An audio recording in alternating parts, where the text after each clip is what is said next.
Whoa. Okay. So first of all, uh, massive embarrassment because I truly, oh, did you hear that burp like come up out of my throat? I'm so sorry. I, hey, so here's the funny part. I had no idea I had a video go up today, y'all. I have been so really just running around. A lot of running around because my mama is hi Josh. My mama is getting mobile, and as my mama gets more and more mobile, we go on these little adventures and whatnot, and it's been fun. It's been fun. And today I wanted to talk about something super depressing, which is the business of poverty. Hold on, let us pause for the thumbnail. Okay, now that that's done. um, so here's the thing. I tend to start doing a lot more live streams whenever my ADHD is really just acting up. I can't sit in front of the camera. I can't gather my thoughts. I need to be like talking to people, and Bo is tired of me talking to him. Like he's a sweet baby. He's a sweet angel. He's like, uh, uh, I don't know what it means to be poor. I am a well cared for dog. I always eat food. I go for walks. I have toys. I am loved. I am bathed. So I don't know what you're talking about, Mom. Also, I'm a dog. So that's what happens there. So yeah.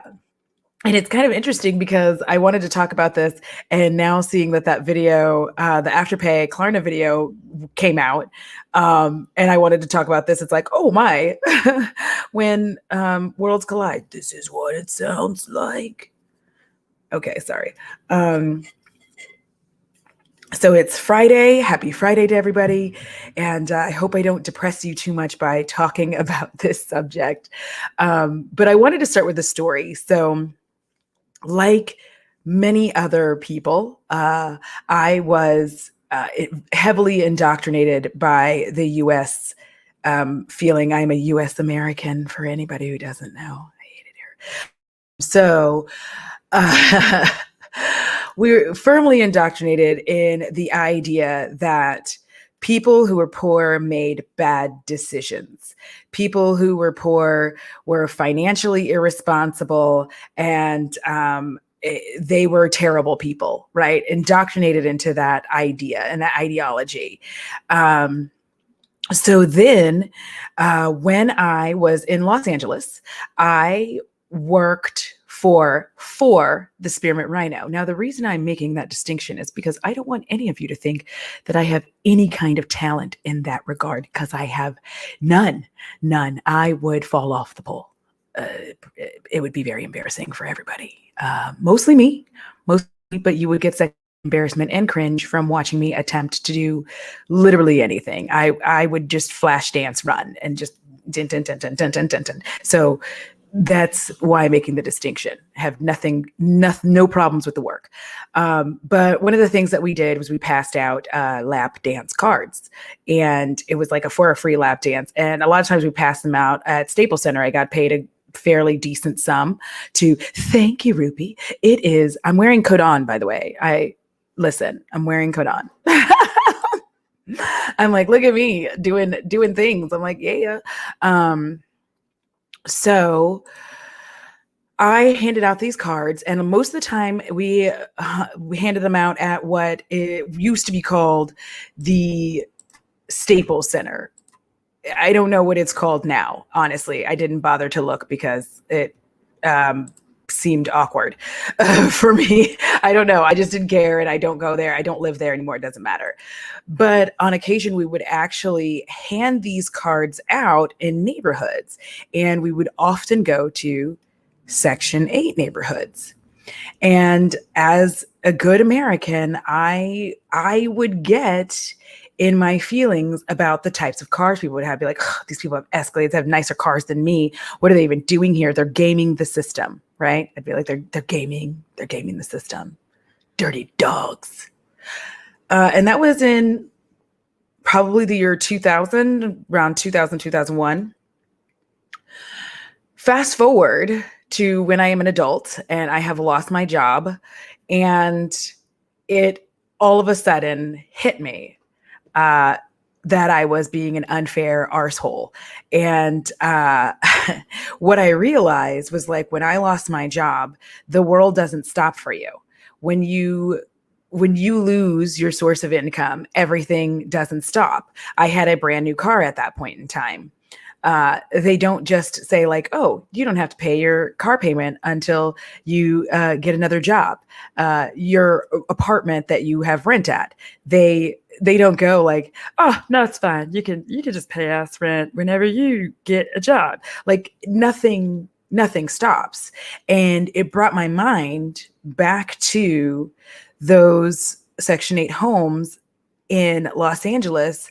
And I realized that, like, these people were, before everything went the way that it went, that they had things that they could afford.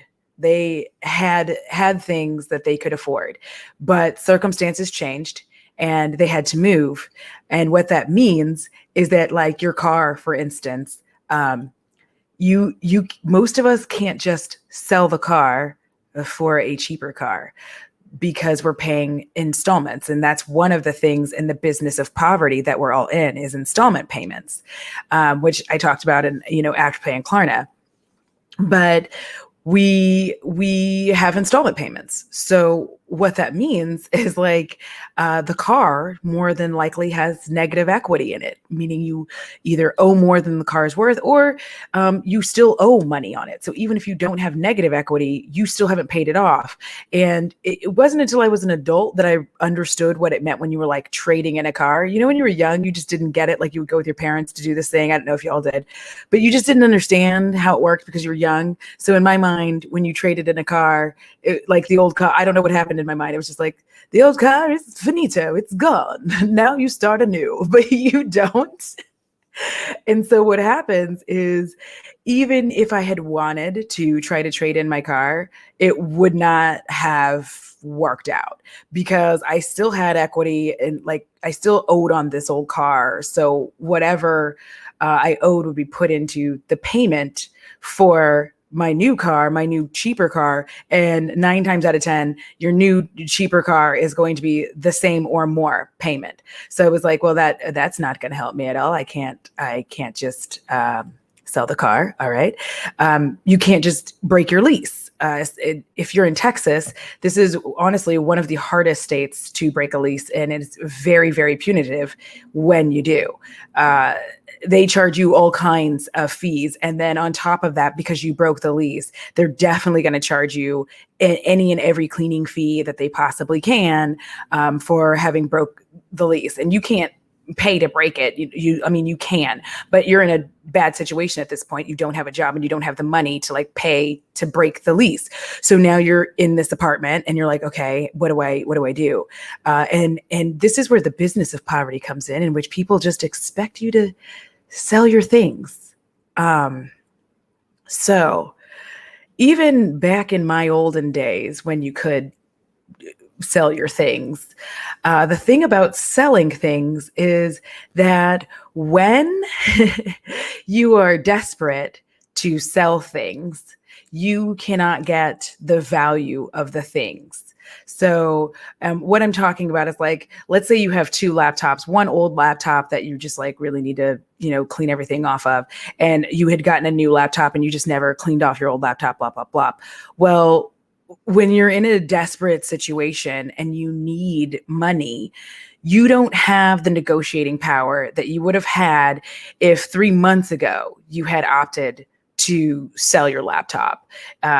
Because you could negotiate back and forth with people. You could wait till you got the offer you wanted, all of that stuff. But when you are desperate, you have zero. Hey, Jen, I was in your neighborhood today with my mama.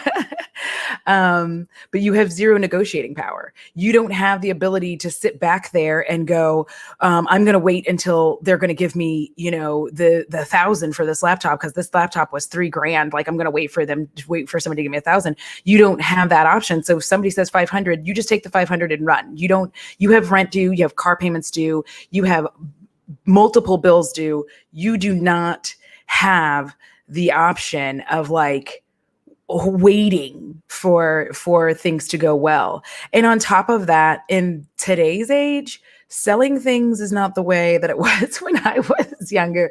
Like I remember when I was younger, you could sell DVDs, you could sell books, there was like so much stuff that you could sell. Now, like everything's digital. So even the games that you have, a lot of them you purchased digitally. You don't have a physical copy of the game. And even trying to sell it, you're not going to get near as much money as you need to. But like Rupi said here, selling things to get things shouldn't be the way of life. And the business of poverty tricks all of us into thinking that we're not poor, right? The majority of Americans are typically between 1 and 2 paychecks away from complete and total ruin. One thing is because of our installment payments, right? So all installment payments, that's going to include your house. That's going to include your car. That is going to include any credit cards that you may have. You have all of these things that have tricked you into believing that you are quote unquote living within your means, which I don't believe living within your means actually exists, because there's way too many variable costs for you to actually have a means to live within. Like nothing is set in stone. The prices often change. Your groceries, the price of things change, gas changes, and our minimum wage has definitely not moved with the inflation of everything that we have.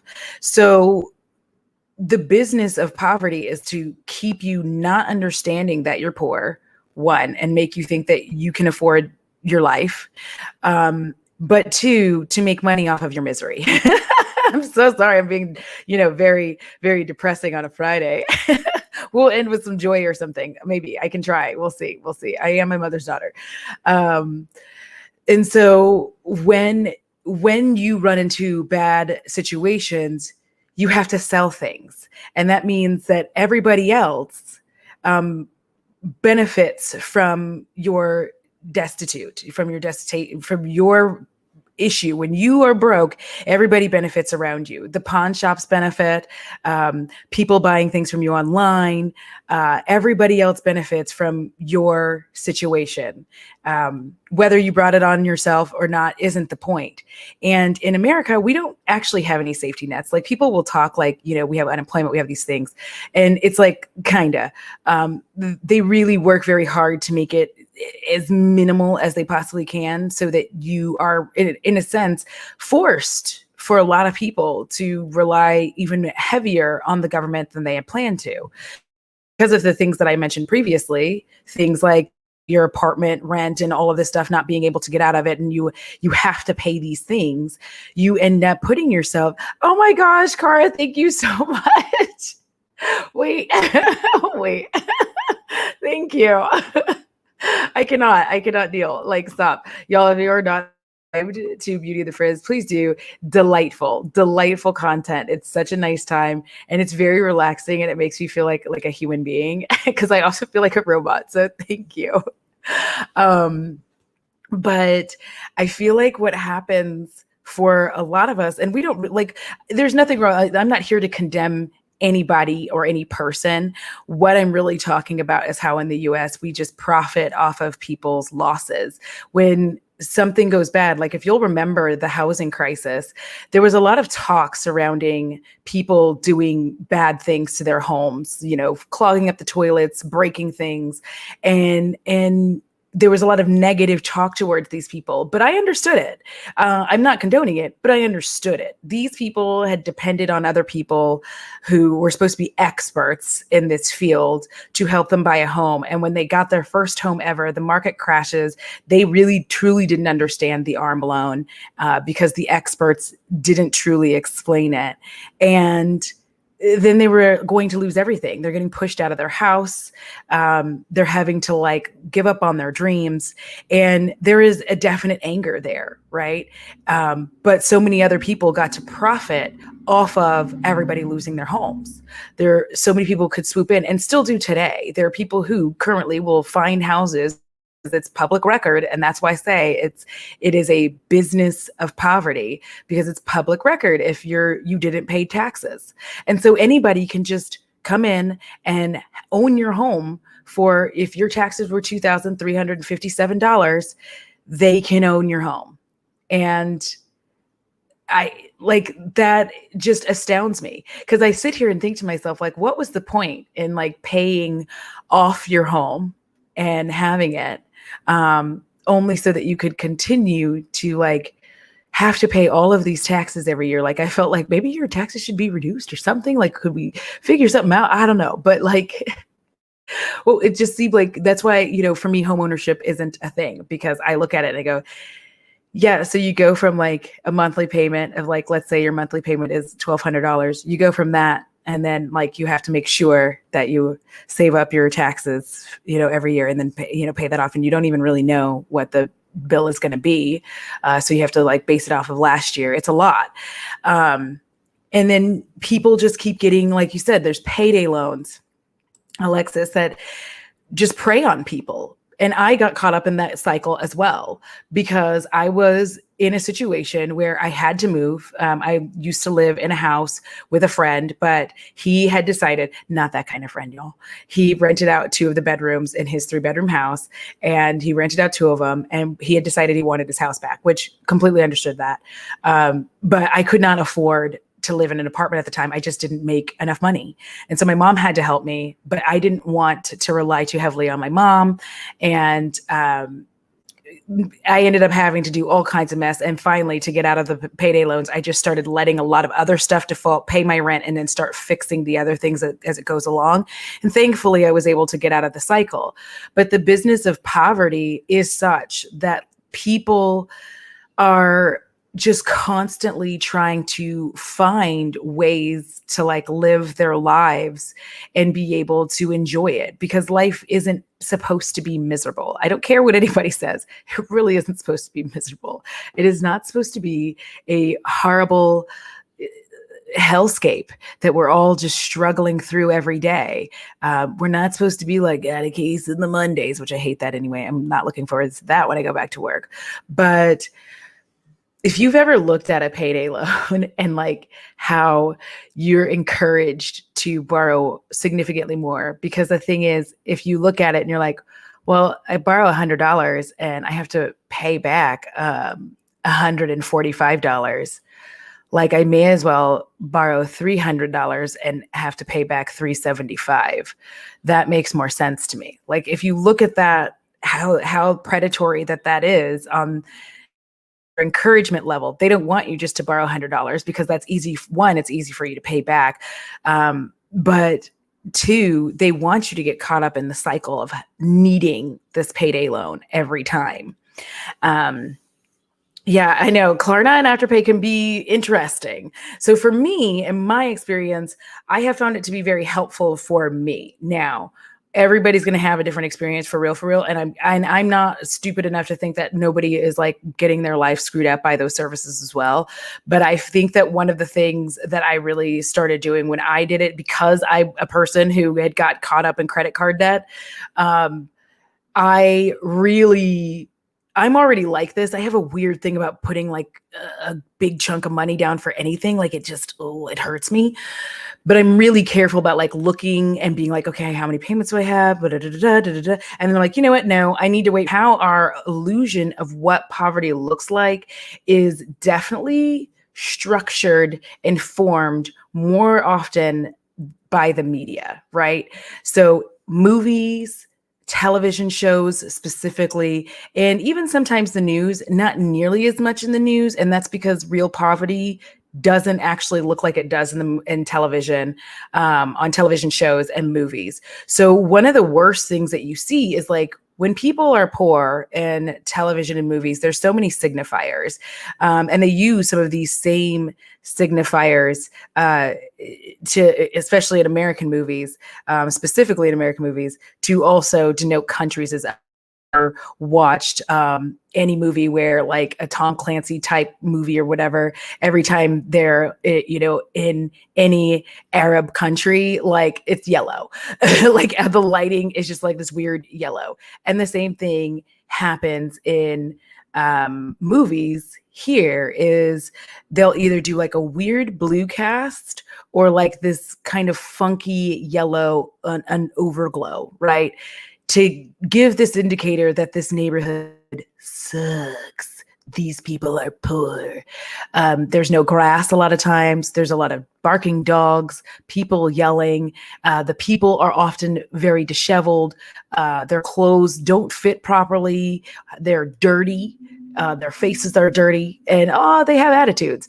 They're not nice people in these movies. And so when you look at it from that perspective, when you see someone in a Walmart and they are buying, all of their groceries and they use a card and then they walk out to their Escalade, a lot of people's first thought is like, this person is gaming the system, because they don't actually want to think about the reality. I choose to believe that a lot of people don't want to think about the reality. I choose to believe that a lot of people don't want to think about the fact that, like, when things go bad, you don't just give up your stuff. Like the believe me, I was shocked when I realized that, like, oh, so when I lose my job, you don't just like take all my things and make me look raggedy. Oh, okay.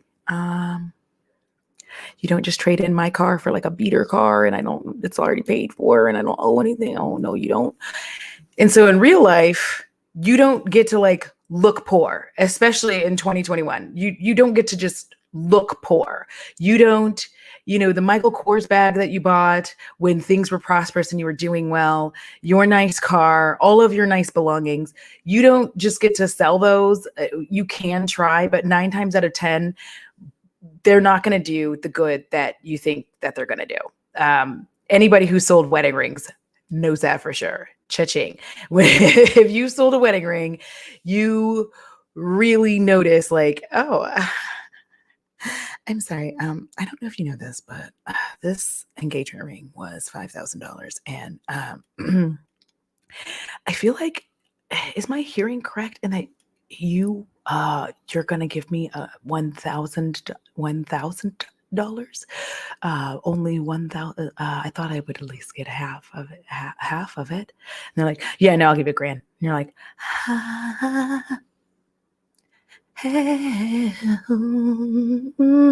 so you're like in these situations where the majority of the things that people think that you quote unquote sell to make up for your life, you're not going to be in a position to actually make enough money to help you out of whatever hole you're in. Even in that situation, that $1,000 won't pay most people's rent or their mortgage payment. So it's like, you have to accept that, number one. And the reality of the situation is, once you've done these things, you quickly realize that, like, the stuff you have in your house just doesn't have the value it had when you bought it. So the mindset that people should just sell their belongings is not only cruel because, like, things have memories. It's for, like, everything isn't just stuff. There are things that do in fact have memories. But it's also erroneous. The idea that we can just sell off our belongings, probably, like, that worked a very, very long time ago. It doesn't work now. Because one, like I said, so much of the stuff that you have, like, so many things are digital, but technology moves at such a pace that your flat screen TV, is it LED? Is it LCD? I think it's LCD. I can never remember. But your TV, people will buy a brand new one if you were trying to sell it for what it's actually worth. People can buy a brand new one at Walmart or Target. They could just walk in and get a 50-inch TV and it's like $600, if that. So it's like, you can't even sell your to get good money out of it. And that's why you see, like, less and less people trying to sell these things. More people, I find, are doing things where they're like, you know what, I will just put this in another room. We'll just figure it out, because, like, selling it isn't going to do anything for me. It's just going to in the case, I feel like we are in these situations where poor people exist, and We're watching a country that would much rather demonize the poor, and actually, because of our capitalist system, has to demonize the poor. It's absolutely necessary, because if they don't do that, then many of us will become aware of the fact that we are only steps away from being the very people we talk shit about, right?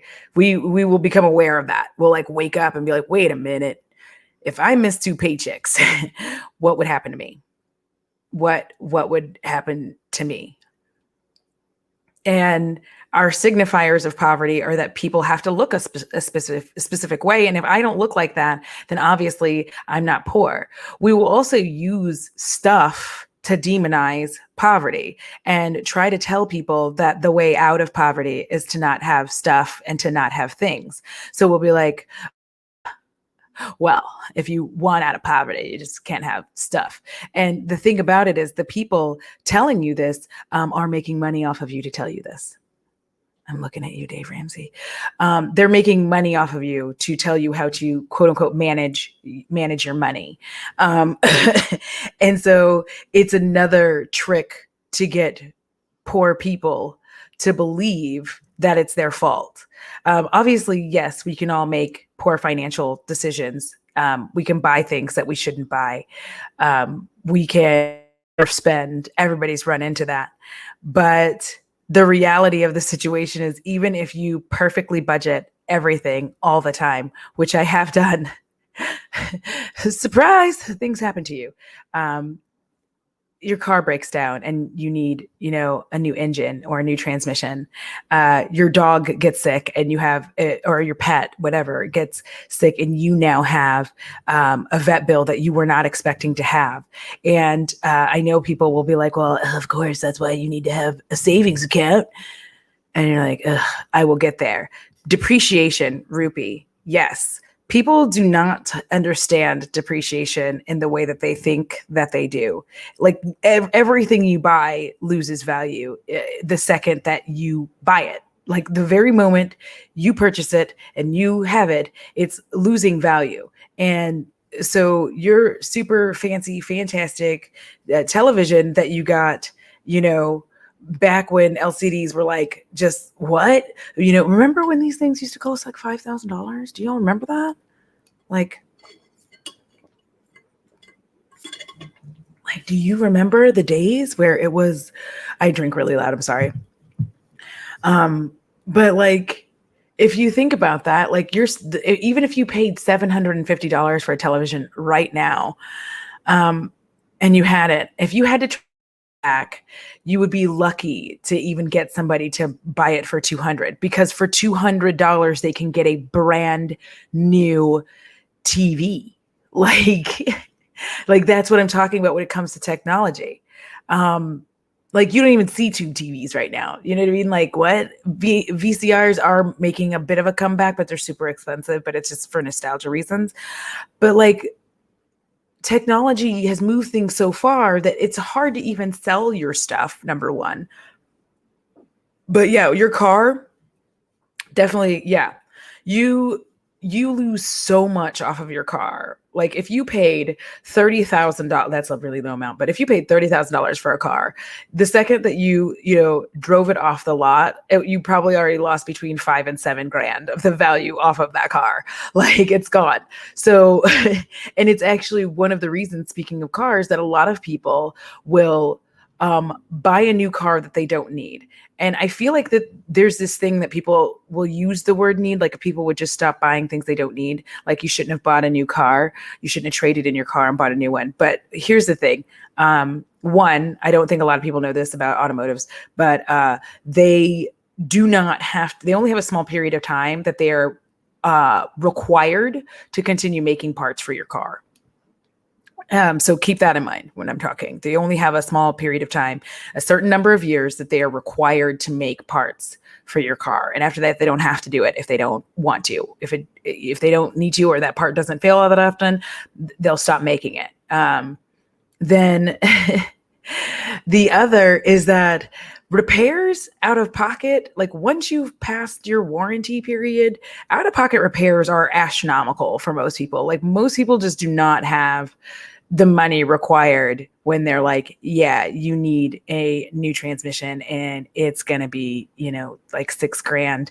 Or if we rebuild it, we can rebuild it for like 3,500. And you're like, Gee.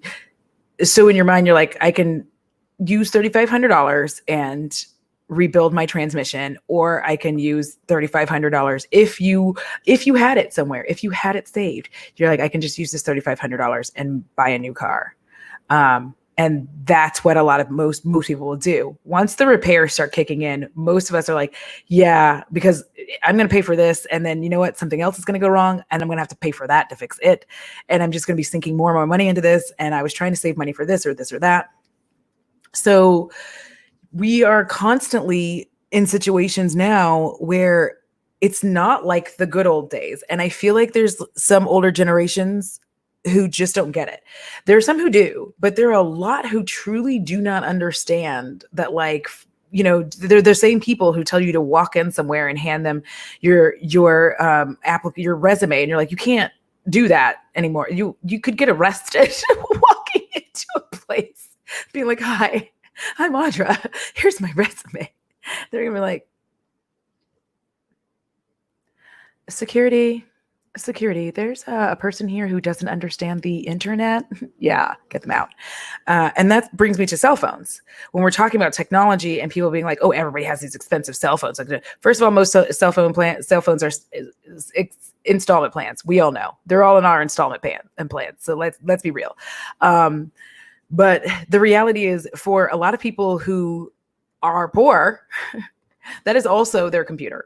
That is also their only means of being able to apply for jobs. So like, and to answer the phone when the job calls. Okay. Because listen, this is how old I am. I am old enough to when you did, in fact, put in job applications in person, and they would wait a little bit, or if they called you, you had to get home, and then they would call you on your landline. You gave them your landline, not your cell phone, because you did not talk to anybody before 8 p.m. Your free minutes were at 8 p.m. You only talked to somebody emergency-wise before that, because they used to pillage you if you went over those minutes, y'all. Pillage. It was astronomically bad. And so you had to go home and then be there for them to call you on your cell phone or on your landline. And then you could like return the call and be like, hi, this is Audra, I'm calling. The thing is, with technology these days, if you put in an application, you could literally get a call sometimes within 30 minutes of putting in your application, and you want to answer the call. So like, the cell phone isn't just, fun and games. And let's be real, like, with the technology that has come with cell phones, like, you can't just have some weird cell phone that just makes calls anymore. You need it to do all the things. You need directions to get to the job for the interview. Has that. Everybody's phone numbers and addresses, all of that stuff is in your phone. Like, this is more than just like a good time. It's not like back in the day, cell phones where you had both. Like, nobody who still has a landline. I want to know, because yes, they were killing you. I remember, like, it was a big deal when they started like free nights and weekends, and like, if you signed up now, your nights would begin at 6, and you're like, oh, 6 p.m. What? It was very exciting.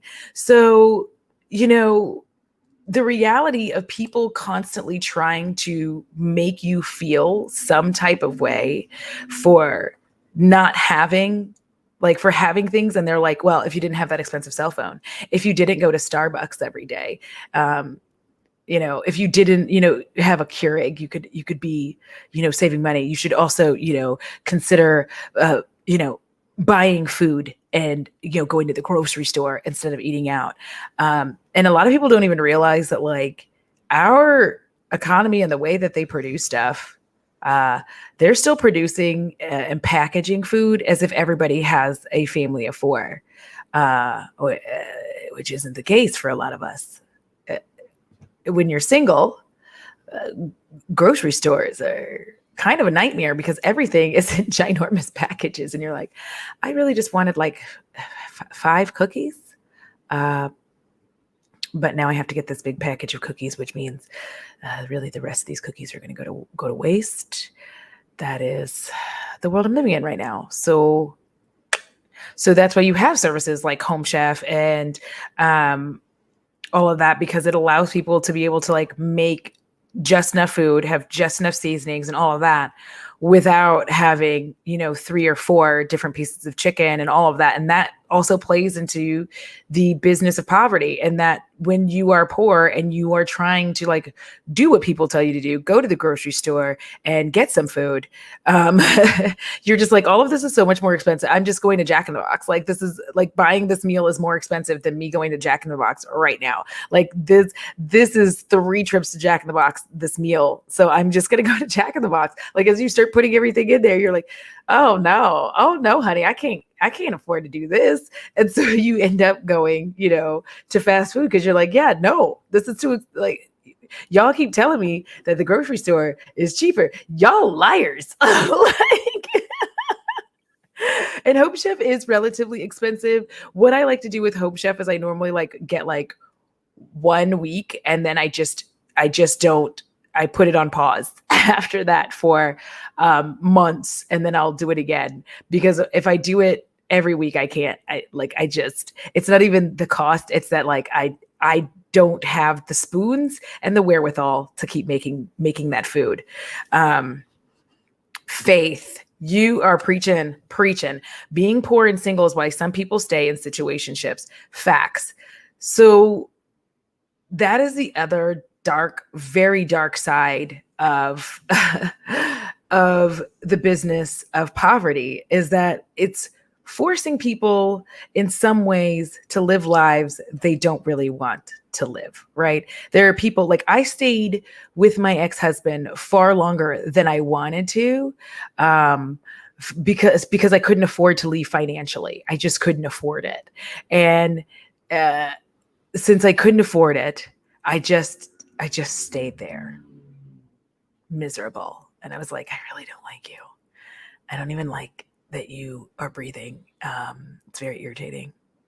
Is that you coming in this house? Like, when he was out of the house, I was like, yes, house to myself. Go do whatever it is you want to do and be gone.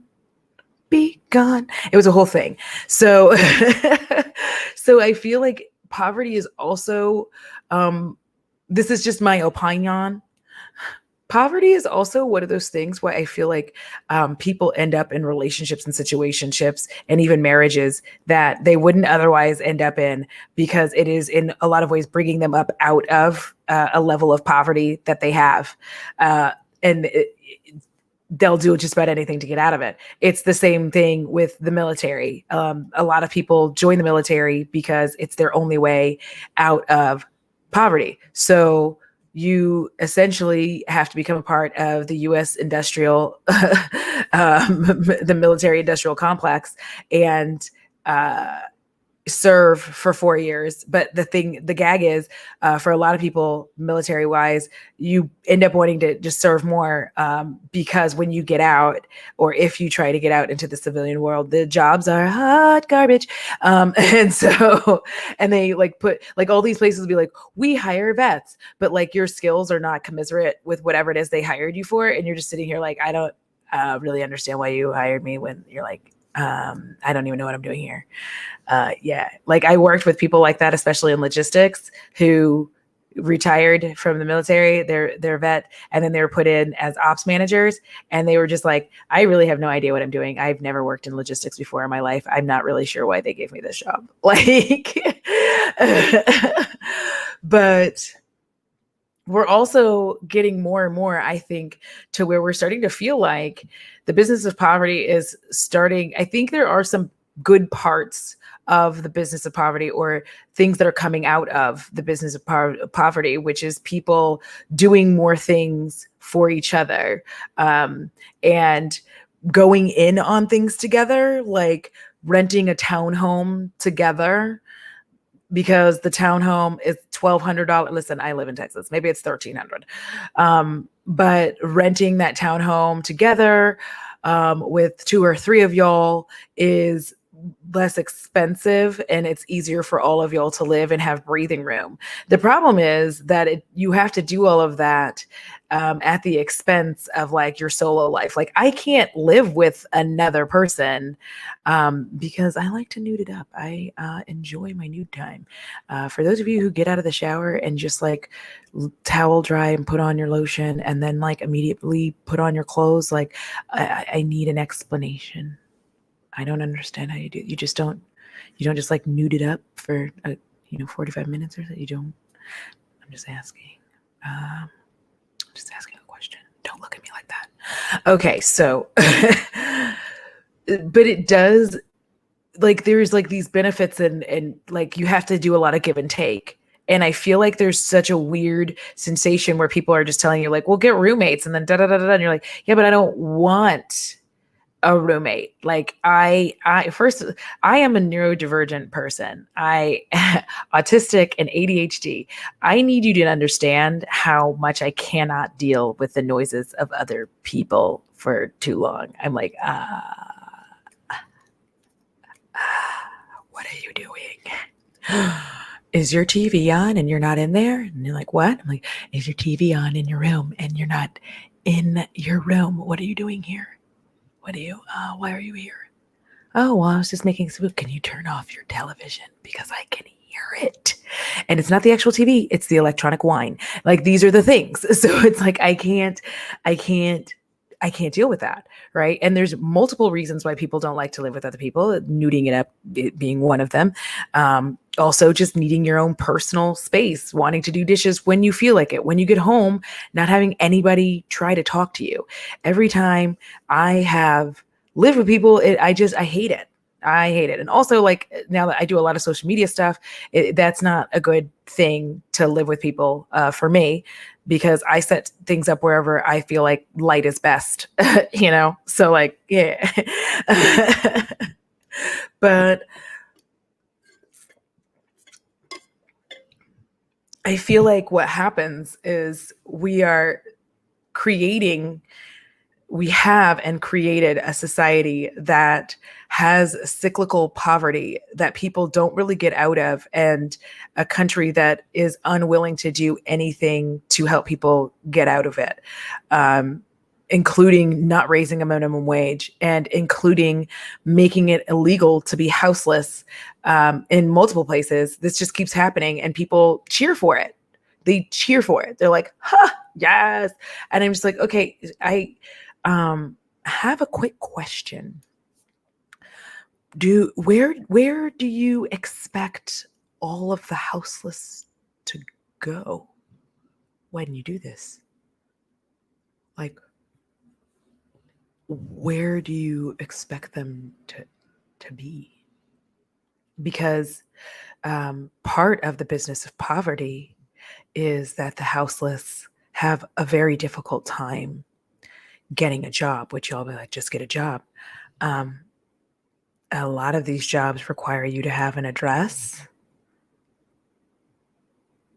because the government requires that so they can send you your tax forms. You have to have an actual address. So if you don't have an actual address, oh my gosh, yay! Yay! I'm so happy. It says, hi, everyone. Probably the last time I will be joining a live for a while as I am moving apartments. First time without roommates. Yay. Enjoy the nudity. Okay, so I'm sorry. But it just pushes you in a lot of these like weird positions where I just feel like we're sitting here telling people it's illegal for you to be houseless, but we have nowhere for them to go. We make it very difficult for them to be able to get jobs, for them to have a place where they can clean up so that they can look presentable to go to an interview. A lot of houseless people don't necessarily have cell phones, or they have cell phones with minutes, but they have to be able to like purchase the minutes. So they're constantly in this struggle of trying to like trying to get a job. And a lot of people who are houseless, not by choice, are too ashamed to tell people that that's what's happened. So it's not just pride, it's also like this shame, because our country puts a lot of shame on you for being poor. There is an enormous amount of shaming of poverty, as I said in the very beginning, where it's like, you made bad decisions. You should not have been living this way. You should not have any of the things that you had. It's your fault you are poor. And as soon as that happens, like, people are like, so when that happens, and I remember having gone through that, not being houseless, but running into situations where I was close to it. Finally being like, okay, I'm going to reach out and ask my mom to help me. Because you don't know what to do. You feel like, what am I supposed to say? How do I explain to people that, like, these things happen that I didn't expect to happen? And I just kept trying to fix it myself and I couldn't fix it. And now I am close to losing everything and having no place to live. And society tells me I'm a loser and it's my fault. So with all of that being the case, like, I'm concerned, because in houselessness illegal, as part of the business of poverty and of part of demonizing being poor, where do we expect everyone to go? Where, like, if you make it illegal in the entire country, where do they expect all of the houseless to go? What jobs are they expecting them to take and get and have? If you have,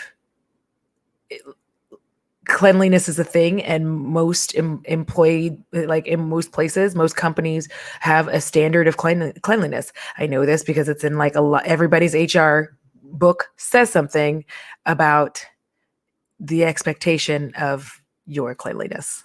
They don't necessarily say, like, you have to shower every day and, like, da da da, but they have like a little excerpt telling you, like, you are to be presentable when you come into work, and that's to be taken however it's going to be taken. So if somebody who doesn't have a home can't shower regularly because they're currently, let's say they are living in their car, and they have a job now, but they don't have the means to get an apartment, we'll get there in a second, and then they're at work and they don't necessarily smell great, they could lose their job over that. And somebody could be like, oh, they don't, and now you're getting written up for cleanliness or whatever. And you're like, Bo is snoring next to me. You're like, I don't really know what to do about this. Like, I don't have a place to live. I'm so sorry. Like, what am I supposed to do? And I guess the other parts of it too are, like, again, with our minimum wage not going up, there's so many people who their credit is doing well. They have managed to not be in debt, and all kinds of good things for them. Hooray. I'm just talking like perfect, the perfect situation. But because the minimum wage hasn't gone anywhere, you actually, these apartments want you to make 3 times the amount of the monthly rent. The average American doesn't make that. The average American doesn't make 3 times the monthly rent, because the rent is too damn high. I'm so sorry. But the rent is really, really high, right?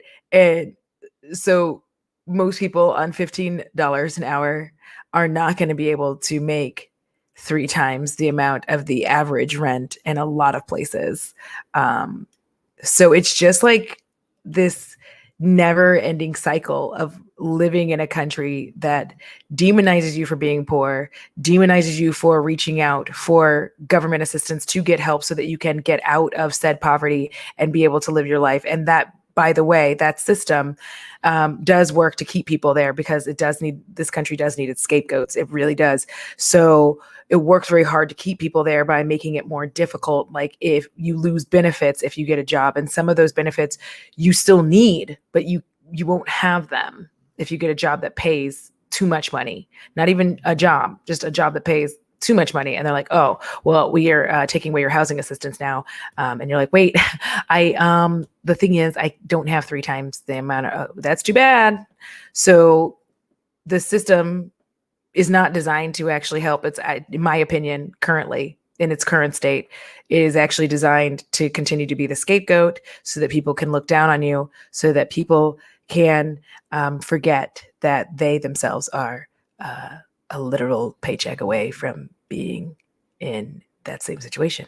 And that is the depression of the day. What would you like to talk about that's joyful?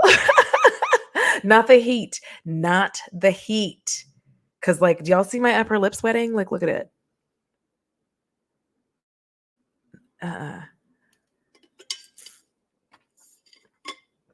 It is going to be over 100 degrees for the next 30 days. And I hate it. I hate it. I'm so hot.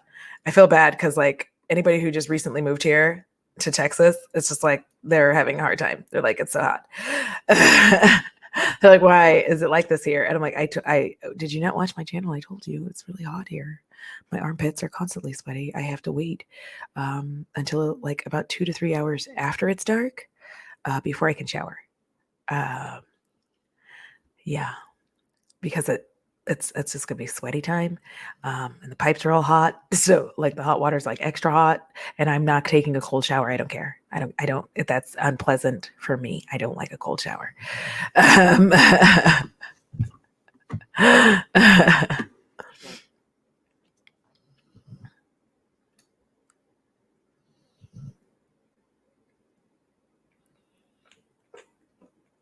hear the baby dreaming?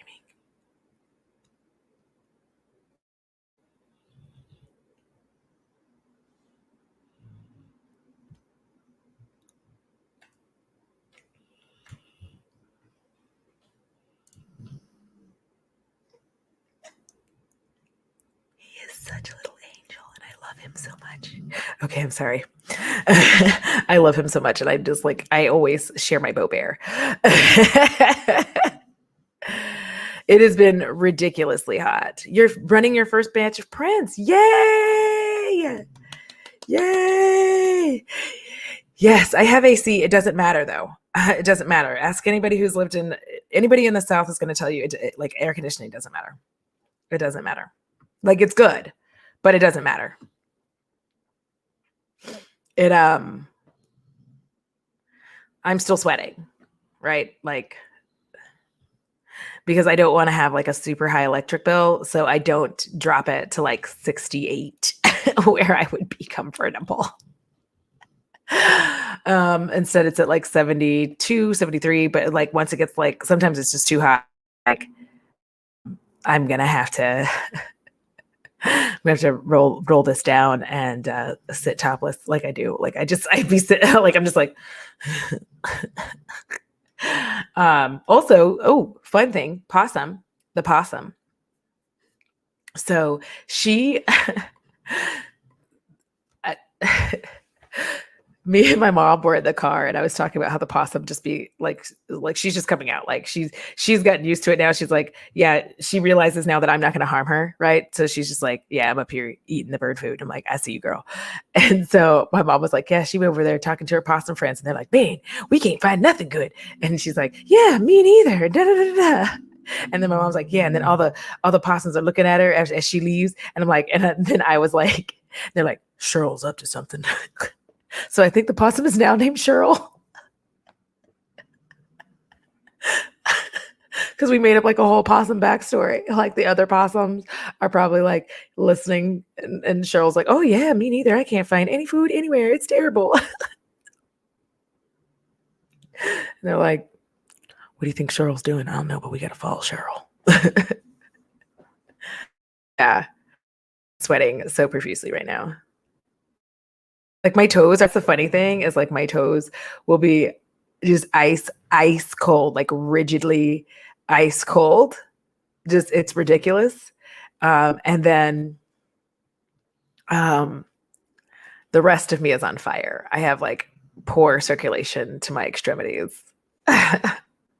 So yeah, the Cheryl is doing her thing. she just comes, she hangs out, she sits up there, she eats, she drinks the water for the birds. Cause I actually started putting water out for the birds because I had a traumatic experience in which one bird just died. On my, like up there, like they were hot and they were like, and then they just keeled over in the water. I felt horrific, and traumatized. I was like, oh my goodness, I'm so sorry, bird. So I started like, because that was the first time I put the water out and it was too late. The bird was all like, like with their beak, with their beak, they were like, I'm doing a bad job. And also that's very depressing. But like, anyways. Hey, Arsina. Thank you. So it was just like a whole lot. It was a whole lot. I've been feeding the birds.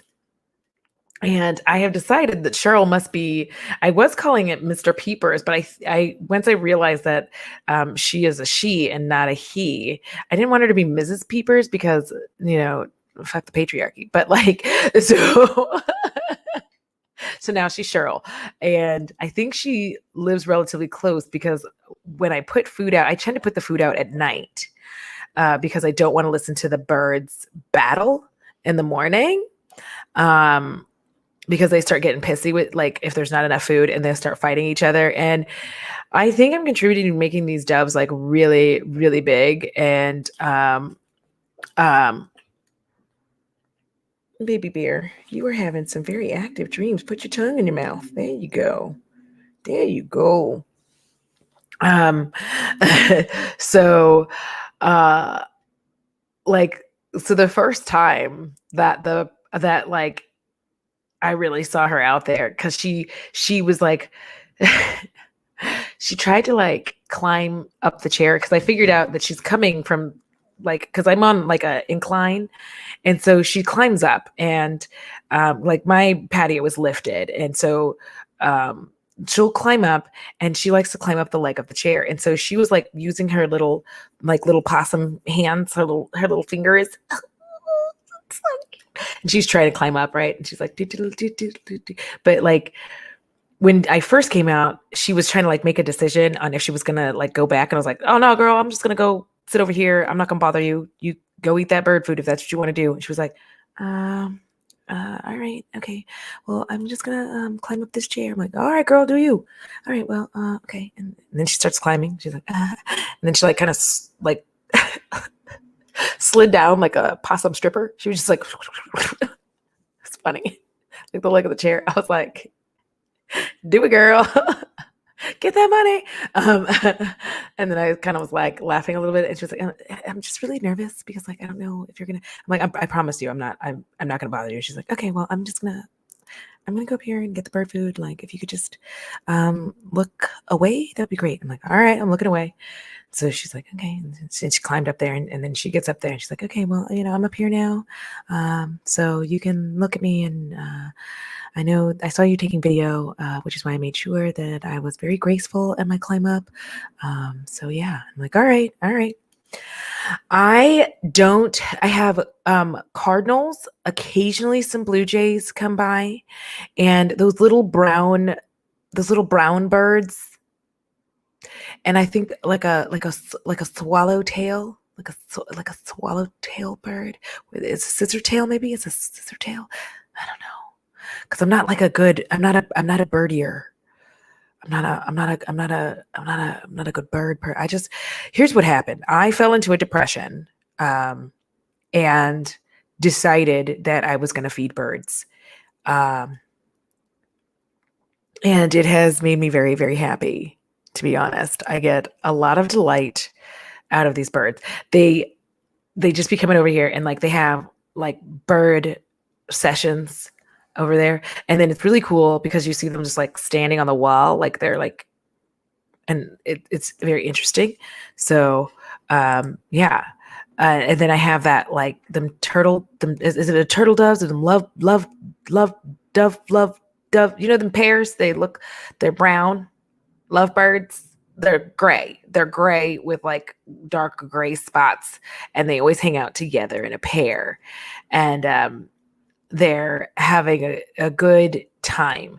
But one of them is so damn big. And every time it comes over here, I'm like, I feel like I'm contributing to it really just becoming like like the like the leader of the bird mob. Um because it was like that one was one of the ones that mourning doves. There we go. Thank you. Yes. Burb TV, burb sessions. Yeah, it's there's something really nice about it. Like they come and they like hang out and they've been like kind of washing themselves in like the bowl I've been putting out. They're like, yeah, we get some water, and so they're having a really good time. I always think of pigeons being a gang because they are. Okay, I got to tell y'all. Is it Trafalgar Square? Is that it? Is that where where all the pigeons are? I think so. In London, I went. If you ever go there and they give you the bird food, first of all, don't let them put it in your hand, because you're supposed to throw it. I didn't. They didn't tell me what to do with the seed. They didn't say throw it. They put it in my hand and I was like, what am I supposed to do with it? I have it in both hands. When I tell you this bombastic gang of pigeons came from like nowhere, they were landing on me and I was like, I don't think I like this. I don't think I like it at all. And like there were so many. There were so many. And I was like, "Ugh, and I'm just standing there. There was a picture once upon a time of me standing. There's like literally a pigeon on my head, and I'm just like, ha ha ha, like with all these pigeons. And somebody was like, Audra, you're supposed to throw the seeds. And I'm like, that would have been helpful to know before. Like I would have immediately thrown them. So, the pigeon mafia was like, yes, I love that, Kendra. The pigeon mafia. It was very intense. I was not having it. I was like, please let me live my best life without this happening. Because here's the thing, mostly I like birds of prey. I have seen hawks like snatch twice, and it was very exciting. I don't know what that just did. I don't know what that sound was and for what. But anyways, I have seen hawks things up twice. I used to have this picture of a hawk that had landed, and I was, damn, that's a big some bitch. So yeah, I'm enjoying my animal kingdom life, but I feel like another storm is coming through. Yadi, if you are still here, does it look kind of funny where you are? What is making that sound? I don't have a CD drive. Do I? I do not. Stop it. Like, I do not. Stop it. Because I feel like it's starting to look funky. I'm in the middle of tornado season, so I have to keep a good eye out. But also, I'm probably going to. The possum's name is Cheryl now, Jeff. It's Cheryl, and you have to say it Cheryl. So it's spelled Cheryl, but it's pronounced Cheryl. If you'd like to contribute to the possum fund, no, I'm just kidding. But I am most likely going to go. Now I've been here for like an hour and 4 minutes, and I am thinking that I am probably going to turn off this big ass light and go play some Mass Effect, or maybe I'm either gonna play Mass Effect or my horror game on Twitch in like 30-45 and just while out and have a good time. Maybe an hour because I do need to eat, and I think I'm gonna have salmon and a twice baked potato. So thank y'all for coming to my oh yeah, so Elm Street, there's this, like, these are that's like these are my home. This is how like that's how I keep my home. Yeah, yeah. Yeah, so that's how I do things. Cheryl. You have to say it like, like Black people say Cheryl, because Black people don't say Cheryl. They go Cheryl. So thank all of y'all for hanging out. I appreciate y'all. When all of this is done doing its thingy majig, I will have Cara Beauty and the Frizzes channel linked in the description. Also have a fundraiser, a GoFundMe for Thorn as well. If you can contribute, Thorn is a wonderful human being and deserves all the good things. I appreciate you. Oh my gosh, Ruby, thank you so much. I appreciate each and every one of you for hanging out. It's Beauty and the Frizz. Thorn. So I'm gonna have these things in here, and if I don't, just remind me, because like I have the worst possible memory with my ADHD. I don't have a good working memory, so just remind me if I forget to put them in there. And until next time, you know what I'm about to say. It costs $0 to be kind. It is so good for your soul, because honestly, I don't really want to have to come snatch yours up. Because if I do so, it's not going to be pretty. My soul snatching is, I've been told, pretty painful. Yeah, so please be kind. You don't have to get stepped on. You just have to be kind. All right, until next time, XOXO. Got the girl.